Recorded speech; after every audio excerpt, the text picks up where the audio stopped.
What makes a catastrophic flood? And is climate change? With floods and government scientists warning that in the United States, it's natural to ask why it is happening. What causes The first thing to understand, it's complicated.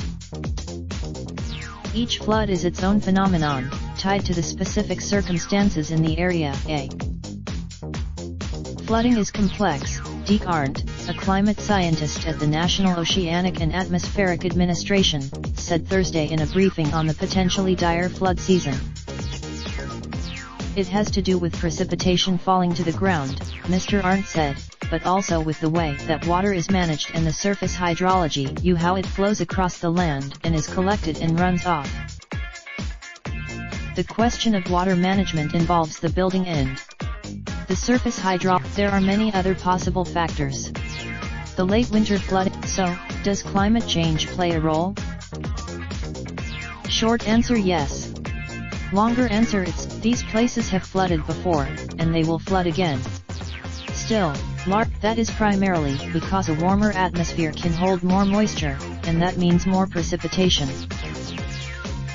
Actually saying that climate change had a pronounced effect on a specific flooding event, like the one in the Midwest, would come after a long period of analysis with the tools of. There's going to need. Andrew Dessler, a climate scientist at Texas A&M University, said that climate change has a pervasive effect underlying extreme weather phenomena. I think we have to. The question to be answered by attribution science, he said, is, how was it affected by climate change? Why is more flooding expected this spring? More water is on the way. The major flooding forecasters are basing those predictions on the expectation that much of the continental United States will receive above average precipitation this spring. This extra rain, the agency also evaluated of a number of other factors, including current conditions of snowpack, drought, soil moisture, frost depth, stream flow, and precipitation. Heavy precipitation can be a good thing. California has, but as Edward Clark, director of NOAA's National Water Center in Tuscaloosa, Alabama, put it, this is shaping up to be a potentially unprecedented flood season, with more than 200 million people at risk for flooding in their communities. What are we supposed to do about it?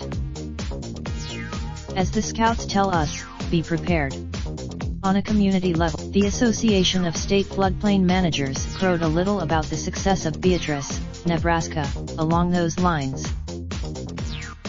Gerald E. Galloway Jr., a professor of civil and environmental engineering at the University of Maryland, who led a major report on the devastating 1993 floods in the Midwest, said that community leaders had to ask themselves, in an increasingly uncertain world, what the worst that could happen might be and do their best to prepare for it. It's recognizing there's a bump in the road ahead, and what are we going to do when we get to that bump? Are we going to be prepared for that? He said. What about individuals? What about me?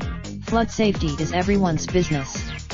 It's crucial to know, if the waters do come, you should have a plan for evacuation or a safe place to go, and a way to protect valuables and critical documents from damage. You can find more. Consider flood insurance, even if you are not in an area of high risk. The has more info. For more news on climate and the environment, search for location/city. Raindrop, drop top smoking, no cooking the hot pot. Fucking on your bitch, yeah, that. Looking up, open the park,